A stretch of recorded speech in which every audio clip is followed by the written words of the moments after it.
ఓం నమ శివాయ. నేను భద్రాచలం అయితే చాలాసార్లు వచ్చాను, కానీ ఈ టెంపుల్ అయితే మిస్ అయ్యాను. ఎన్నిసార్లు వచ్చినా కానీ నేను ఆగలేదు, ఏదో చిన్న గుడి అనుకుని. మనకి ఈ టెంపుల్ వచ్చేసి భద్రాచలం నుంచి పర్ణశాల వెళ్ళేటట్టు నర్సాపురం అనే గ్రామంలో ద్వాదశ జ్యోతిర్లింగ దర్శనం అని ఉంటుంది టెంపుల్ పేరు.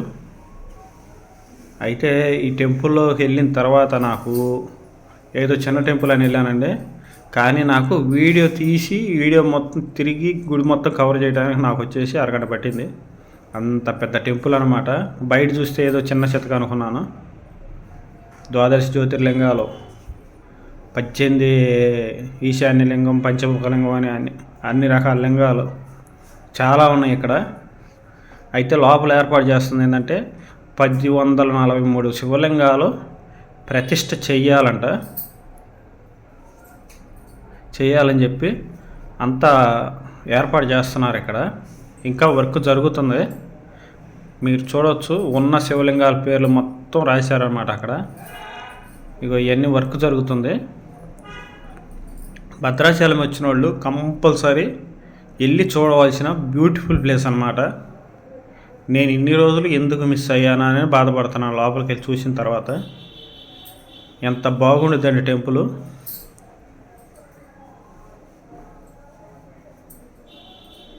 చూడండి ఎన్ని ఉన్నాయో. ఇవన్నీ శివలింగాలు ప్రతిష్ఠ చేయడానికి కడుతున్నారు, వర్క్ జరుగుతుంది. ఈ టెంపుల్ని చిన్న అరుణాచలం అని కూడా పిలుస్తారు. అక్కడ ఉన్నట్టే ఇక్కడ అనేక రకమైన లింగాలు ప్రదక్షిణ టైంలో అన్ని లింగాలు ఉంటాయి కాబట్టి అనేక రకమైన లింగాలు ఇక్కడ. ఇంకోటి ఏంటంటే మోస్ట్ ఇంపార్టెంట్, మోక్ష మార్గం కూడా ఉందన్నమాట ఇక్కడ.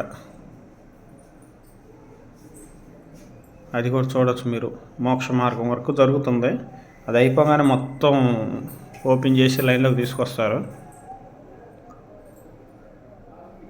ఇలాంటి చూడవచ్చు మీరు. మోక్ష మార్గం సేమ్ అరుణాచలంలోనే ఉన్నట్టుంది.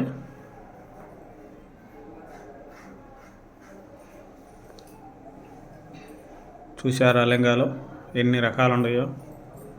ఇవన్నీ మీకు నేను చూపించడానికి చాలా కష్టపడి వీడియోలు తీయటం జరుగుతుంది. అనేక రకమైన ఊళ్ళు తిరిగి. మీరు నాకు చేయవలసిన సాయం ఏంటంటే వీడియో మొత్తం చూసి ఒక్క లైక్ అయితే చేయండి చాలు. ఈ వీడియో ఎక్కడ స్కిప్ చేయొద్దు. ఒక్క సెకండ్ పోయినా కానీ ఎందుకు ఈ వీడియో మిస్ అయ్యామని బాధపడతారు. అన్నీ చూడండి నిదానంగా. 7 నిమిషాల వీడియో అని మీరు ఫార్వర్డ్ చేసి స్కిప్ చేస్తే ఇక్కడికి రాని వాళ్ళు చాలామంది ఉంటారు కదా. కనీసం వీడియోలో చూసి అయినా తరించండి.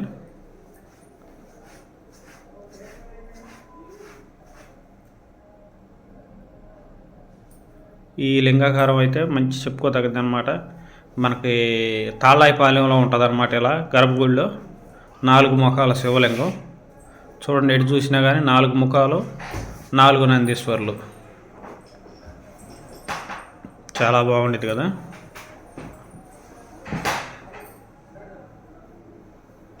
ఇంకోటి ఏంటంటే అద్దాల మండపం. అసలు లోపలికి వెళ్తే అయితే చాలా బాగుంది అద్దాల మండపం. ఇంకా దీన్ని ఓపెన్ చేయలేదు. అద్దాలు అయితే శుభ్రంగా లేవు, అందుకని వీడియో నీట్గా రాలేదు. అయినా ట్రై చేశాను కొద్దిగా నీట్గా తీయడానికి.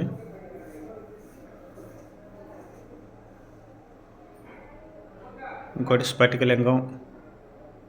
ఇక్కడ నవరత్నాలు 9 లింగాలు నవరత్నాలతో చేసి పెట్టడం జరిగింది. అవి కూడా చూడండి నిదానంగా.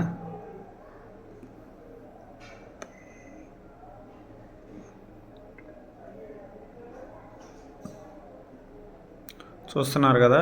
ఈ గుళ్ళో లేని విగ్రహం అంటూ లేదు, లేని టెంపుల్ అంటూ లేదు, లేని దేవుడు అంటూ లేడనమాట. అన్ని రకాల దేవుళ్ళు ఉన్నారు, అన్ని రకాల టెంపుల్స్ ఉన్నాయి, అనేక రకమైన శివలింగాలు ఉన్నాయి, అనేక రకమైన విగ్రహాలు ఉన్నాయి. చూడండి ఎన్ని రకాల శివలింగాలు ఉన్నాయో. నేను హడావిడిగా తీసుకుంటూ వీడియో తీసుకుంటూ వస్తేనే నాకు బయటకు వచ్చేసరికి అరగంట పైనే పట్టింది. అదే నిదానంగా చూసే లెక్క అయితే చాలాసేపు పట్టుద్ది. ఇవి చూడండి, నవరత్నాలు 9 రకాల వాటితో 9 రకాల శివలింగాలు చేశారన్నమాట నవరత్నాలతో. చాలా బాగుంది చూడటానికి. చూడండి, మనమైతే గర్భగుడి ప్రాంగణంలోకి వెళ్ళిపోదాము.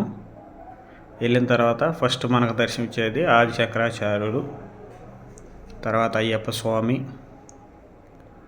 సాయిబాబా, దత్తాత్రేయ స్వామి, వెంకయ్య స్వామి మీకు ఏమైనా ఐడియా ఉంటే కామెంట్ చేయండి.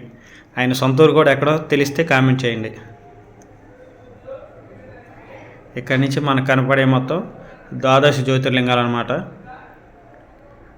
మనం అన్ని రకాలైతే తిరగలేము, అన్ని రాష్ట్రాలు.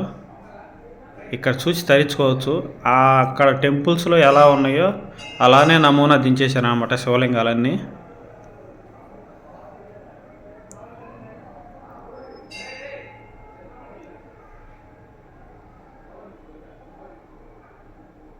చూడవచ్చు, ఇవ్వండి మీకు లింగాకారాలు మొత్తం.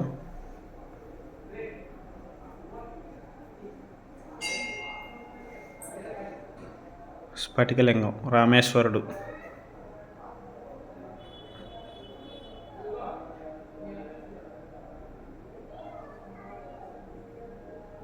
చూడండి. మీరు తయంబకేశ్వరం ఎప్పుడన్నా వెళ్ళారా? తయంబకేశ్వరం అయితే సేమ్ ఇంతే ఉండిద్ది అనమాట లింగాకారం. కేదారేశ్వర స్వామి కానీ, కృష్ణేశ్వరుడు కానీ సేమ్ అలానే అక్కడ ఎలా ఉండే ఇక్కడ అలా తయారు చేసి పెట్టేశారు. చాలా బాగున్నాయి అన్నమాట. ఇక్కడ సుబ్రహ్మణ్యేశ్వర స్వామిని కూడా చూడవచ్చు, శ్రీవల్లి దేవసేన సమేతంగా.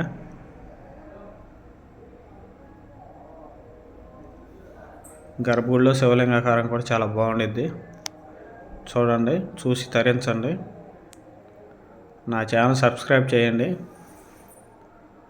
వీడియో మొత్తం చూసిన వారికి నా ధన్యవాదాలు తెలియజేసుకుంటున్నాను. Please like, share, subscribe. Thank you video మొత్తం చూసినందుకు.